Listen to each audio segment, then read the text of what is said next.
Will you lead me to paradise?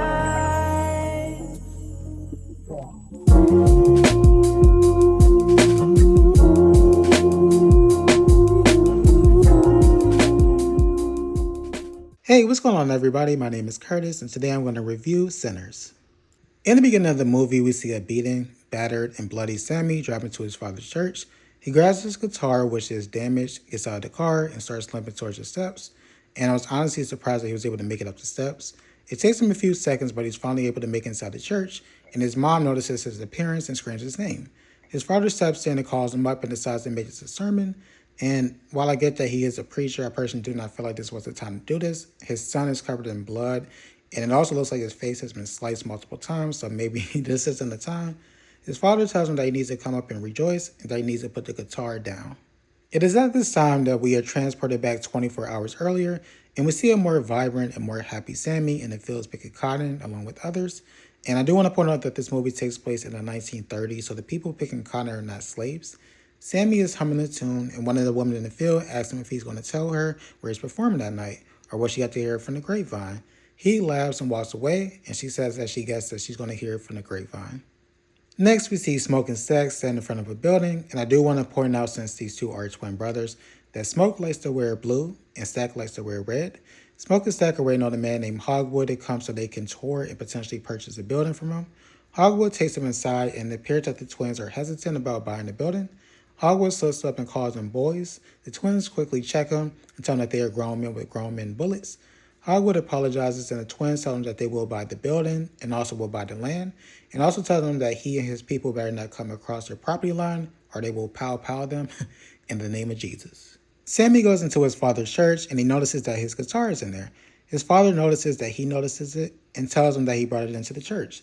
His father decides to pivot and asks Sammy to help him with the sermon that he's been working on. Sammy comes up to where he was standing, and his father tells him to read from the Bible. And it turns out that his sermon is going to be about temptation, and it appears that Sammy's temptation is the guitar. Sammy becomes irritated and decides to close the Bible. He walks over to the guitar, picks it up, and begins to walk away. His father walks after him and tells him that the devil will eventually follow him home if he keeps dancing with them. Sammy walks out of the church, and we see that Smoke and Stack are outside waiting for him, and the twins tell his father that they are going to bring him back in one piece. Smoke, Stack, and Sammy go to a secluded area, and Sammy notices that there's a truck there. The group of men get out, and they start looking through the truck, and they actually notice that there's a snake inside the trunk. Smoke and Stack work together to kill the snake, then the two of them start talking about the building that they want to turn into a juke joint. Smoke wants to set everything up that night but open the following week. Stack wants to set up and open up that night. Smoke is hesitant but eventually agrees and tells them that they will need to split up in order to get everything done, and Smoke also tells Sammy to go with Stack. Smoke goes into town and parks the truck in front of a building, and it becomes clear that Smoke is hesitant about leaving the truck out there unattended, so he convinces the young girl to sit in the truck while he's handling business, and he tells her to honk the horn if someone is staring at the truck too long, or if somebody tries to steal. He walks away from her and ends up going inside of a grocery store that is owned by the Chows. He tells him that he needs enough catfish to feed 100 people, and he also needs a business sign. It looks like he's getting ready to say a little bit more, but he has to stop once he hears the horn. He goes outside and he notices that two people are trying to steal from the truck. He shoots one of them in the ass and shoots the other one in the knee. After this, we see Stack and Sammy in the car, and it appears that Stack is talking to Sammy about the art of eating pussy and the importance of taking care of the clit. At least that's what I took from the conversation. Sammy decides to pivot and starts to ask a question about Smoke and Stack's father's death because he heard that Smoke and Stack actually killed their father. Stack reveals that Smoke is responsible for his father's death, and Sammy and Stack then begin talking about his guitar. And Stack tells him that the guitar used to belong to a person named Charlie Patton. And then Sammy plays the guitar and starts singing, and Stack is very impressed. Sammy and Stack eventually make it into town, and they meet up with a person named Delta Slim, who is playing his harmonica. Stack is trying to convince them to come to the building, aka the juke joint, to help out with the music, but Delta tells him that he has other obligations. Stack pulls out a bottle of Irish beer and hands it to Delta, who appears to be an alcoholic, to be honest. He tells him that he has about 500 bottles of it, and tells him that he will pay him $40 and will also let him drink as much beer as he wants. And it's at this time that Sammy meets Perline, and Stack is confronted by Mary, who is upset because he left and did not come back, even though he said that he would. Stack, Sammy, and Delta eventually end up leaving, and they go visit Cornbread, and they are able to convince him to come in and do security. We go back to Smoke, and we see that he decided to visit his ex Annie, and we find out that Annie was actually pregnant with his baby, but she had a miscarriage. Smoke tells her that he wants her to come to the juke joint to cook for the guests, and he also tells her that he loves her, that he misses her, and then next thing you know, they start fucking. After this, we are introduced to Remick, who is running from the Native Americans. He knocks on Bert and Jones' door and tells them that he's being chased and that he needs a place to hide. The Native Americans come soon after, and then one of them knocks on the door, and they are greeted by Joan, who has a large gun. He tells her that she is in danger, and it is starting to get dark outside, so the other Native Americans tell him that it is time to go, and so they end up leaving. The woman closes the door. She goes into her bedroom, where she sees her husband on the ground, and he is clearly dead. She looks around and she notices that Remick has blood all over his face, and then all of a sudden her husband is reborn, and then she starts screaming. It's the night of the opening, and people are starting to come into the juke joint, including Mary and Perline. And side note, why does Sammy talk like Meech on BMF? Another side note, where's Perline's husband? And why is she so eager to fuck Sammy? I'm not judging, I'm just curious. And it's at this time that we see Smoke and Stack. They get into an argument because Stack wants to let people pay with wooden nickels.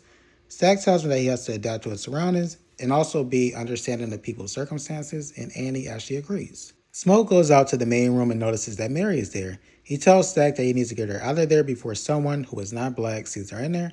Stack attempts to get her to leave, even threatens to have some woman jump her, but she's not budging because she wants answers. And he tells her without telling her that they will never be together, and she starts crying. And I actually felt kind of bad for her, I did. In the next scene, Sammy is finally able to share his talents with everyone, and y'all, this scene was everything to me. I felt like it was a very powerful scene, and also that I had chills during the scene.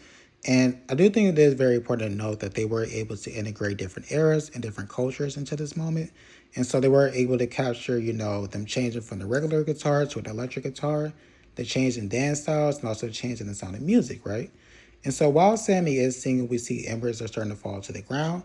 And then the camera pans up and we see that the roof is on fire, which of course is a reference to the infamous the roof is on fire.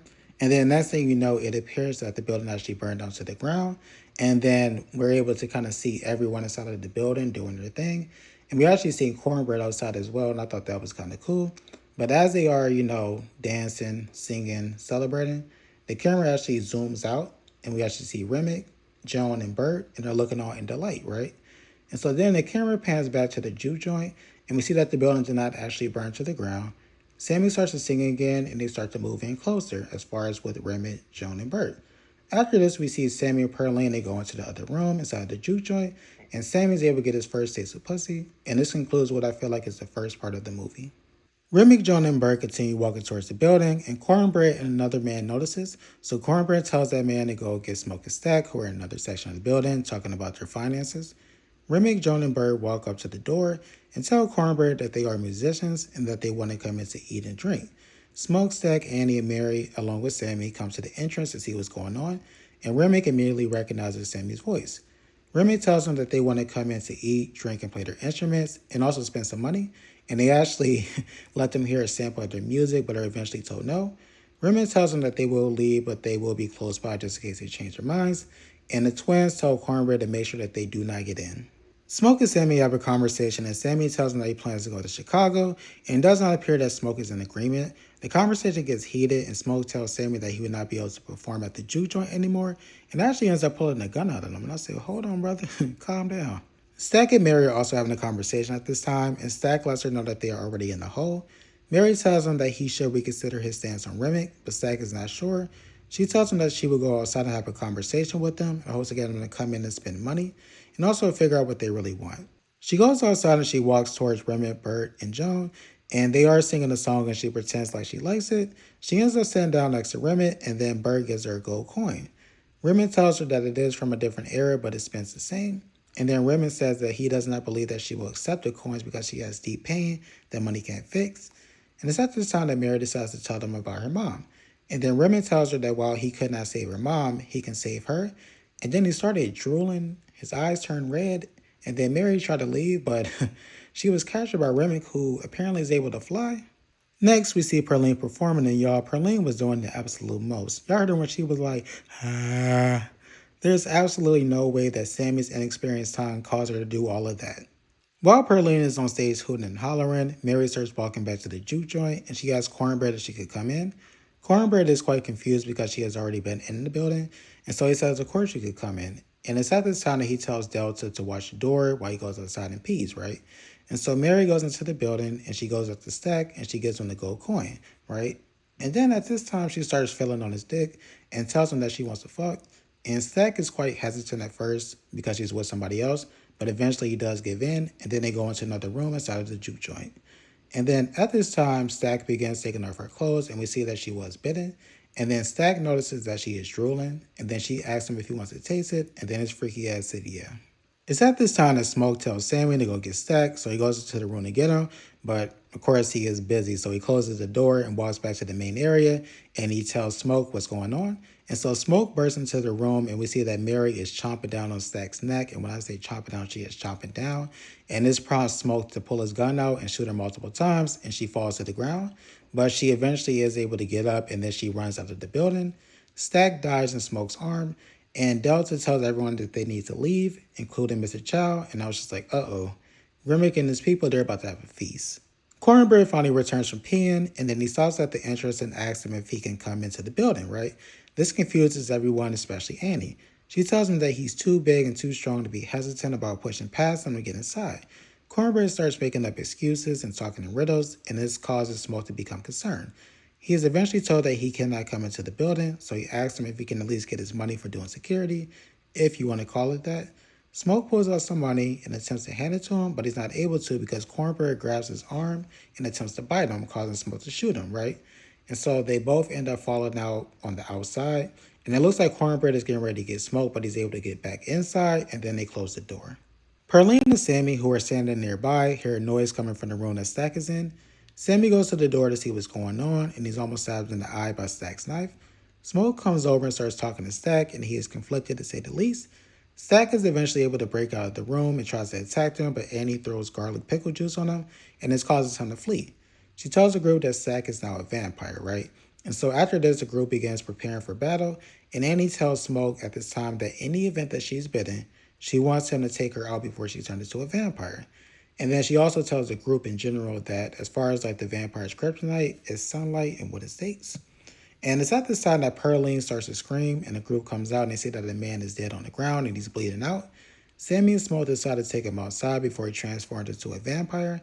And while they are outside, they see that all of the guests who left the building have been turned into vampires, and they also see Remick relishing in this moment. Annie starts to pass out garlic and tells everyone to eat it to prove that they're not a vampire. Perline tells the group that she does not like the taste of garlic and tries to get out of it, resulting in Smoke pulling the gun out and aiming it at her. Sammy tries to reason with him, but he's not really trying to hear it and actually hits Sammy with the gun. Perline ends up eating the garlic, and it's at this time that someone who was at the juke joint earlier starts banging on the door, and they start screaming for them to let him in, right? And so Smoke opens the door, and Cornbread runs up, tackles the man and starts biting him, and this causes the entire group to come to the entrance to see what's going on. Next thing you know, Mr. Chow comes up on some, hey, what's up? How y'all doing? Y'all good? And I was just like, huh? Do you not see this man being attacked? And then it's at this time that Mr. Chow tries to convince his wife to come out so that he can take her home. But she is hesitant because she believes, just like everybody else, that he is a vampire, right? And so Remick actually walks up at this time and tries to convince her to come out, and actually threatens her daughter in the process if she doesn't come out. Sammy asks him if he is a double, and then Remick tells Sammy that he actually came there for him. Remick believes that Sammy's voice can bridge the gap between life and death, and Remick believes that Sammy's voice will reach the souls of loved ones who are no longer there, right? And so Remick tells the group that they will let them live if they give him Sammy. Stack and Mary walk up to them and also try to convince them, but it doesn't work, and they end up closing the door. Mrs. Shaw is panicking because she believes that Remick is going to hurt her daughter. Mrs. Shaw wants to go to war, but Smoke is hesitant, and it's at this time that she tells Smoke, I thought you were a soldier, and it's called to Smoke to stand up and walk towards her, and she basically says, you know what, I do not understand how you were able to shoot two people for stealing out of your truck, but you're not willing to do anything to the person that killed your brother, that killed my husband, and that's threatening to kill my daughter, right? And it appears that Smoke is getting ready to say something else, but he stops once he hears the people outside singing. Mrs. Child, she goes towards the front, she looks out the window, and she actually sees her husband blowing a kiss at her. And this causes her to become so furious that she actually tells the vampires to come inside, and this is all Remick needed to hear. The vampires come into the building, and Mrs. Child throws a lead bottle at Remick, but Remick is able to redirect the bottle towards the door, and this causes the door to catch on fire. The vampires rush in, and Mrs. Chow actually rushes towards one of the vampires near the door, and she and the man actually end up on fire. She is able to stab the man, but unfortunately she does die soon after. And then it is an all-out war in the juke joint, and I must say I was really impressed with the group's effort. And it's during this time that Remick attempts to attack Annie, but Annie throws pickled garlic at him, and this causes him to flee. She turns around and tells Smoke that, they can feel pain, and then next thing you know, she is attacked by Stack, who bites her, and I was just like, damn. Smoke tries to help, but he's attacked by Remit, so not only did he have to watch his brother get bitten, he also had to watch the love of his life get bitten as well, and I felt so bad for Smoke. Annie is bleeding out bad. When I say she's bleeding out bad. So Smoke decides to make good on his promise, and he kills Annie before she turns into a vampire.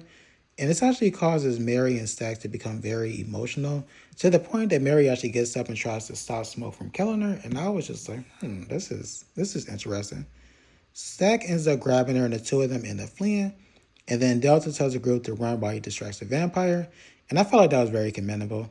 Delta ends up cutting his arm on purpose so, he could start bleeding. This causes the vampires to come in, and unfortunately, he is killed. Smoke, Sammy, and Perline make it to the top level of the building, but they are attacked by Remick and Stack. Perline is bitten. I was just like, should have stayed your ass home with your husband. Sammy jumps out a window, and Remick flies after him, and Remick is able to eventually catch up to him, and actually, he pimp slaps him into the water, and I was just like, well, damn, brother. He tells Sammy that he wants his stories, that he wants his songs, and then Sammy starts reciting verses from the Bible, and this actually causes Remick and the other vampires to do the same. Meanwhile, Smoke and Stack are fighting, and Stack is whooping Smoke's ass. I was just like, well, damn, brother. Smoke is eventually able to get the upper hand, and it looks like he's getting ready to stab him. The scene then quickly flashes to Remick, who is telling Sammy stories about his family history and also about the religion that was forced onto him. And during this time, we see that Sammy is feeling around the water, and he actually feels his guitar that fell in the water with him. And he actually picks it up, hits Remick, and this causes Remick and the other vampires to be in pain. And I do think it's very important to note that at this time, smoke is starting to come off of Remick's body. And we also see that the sun is actually starting to come up. And it looks like Remick is actually getting ready to bite Sammy, but Smoke is able to come in and stab him. And with the sun coming up, all the vampires, including Remick, they actually end up catching on fire and they end up burning to death. And I do want to throw this quick note in. It did happen a little bit later. But Smoke does eventually reveal to Sammy that the guitar that he does have, it did not belong to the person named Charlie. It actually belongs to their father. And this concludes what I believe to be part 2 of the movie. We are back at the beginning of the movie, and Sammy's father asks him to choose between the church and music. Sammy chooses music, heads to Chicago, where he becomes an established musician. Next, we see Smoke reminiscing about the previous night, and I do want to point out something really quickly because I do not think I mentioned this earlier in the review. But earlier in the movie, Remick told Smoke about Hogwarts' plan, and as far as the plan, he was basically planning to let them, be there that night, get the money, and then the following day, him and his people were going to come and they were going to kill him and his brother, right? And so Smoke actually prepares for war, and then we see that Hogwarts and his people actually come to the building, and they are immediately attacked by Smoke. Smoke is able to take them all out, but he does get shot in the process, and I was just like, oh man. Smoke falls to the ground, and he begins to envision Annie and his baby, and I was just like, man, this is terrible. The movie ends with Stack and Mary going to visit an older Sammy in Chicago. Stack tells Sammy that Smoke let him live because he promised that he would not come after him. And then at this time, Stack actually grabs Sammy, pulls him closer, and he sniffs him. And he tells Sammy that it doesn't look like he's going to be around much longer. And he offers to turn him into a vampire to preserve his life, and also so that he can continue to tour. And Sammy respectfully rejects this offer. I would have done the same thing. And then Stack tells him that he has all of Sammy's records and that he misses the old sound of music. And he requests that Sammy plays his guitar and sings to them, which Sammy does agree to do. Stack gives him $200, then him and Mary get up. And Sammy actually stopped them from leaving and tells them that, when it comes to that night at the juke joint, outside of, all of the vampire things, that was actually the best day of his life. And he's curious if he feels the same way as far as with Stack. And Stack says yes, because that was the last time that he saw his brother, and that was the last time that he saw the son. And then after this, the two of them leave, and that's the end of the movie.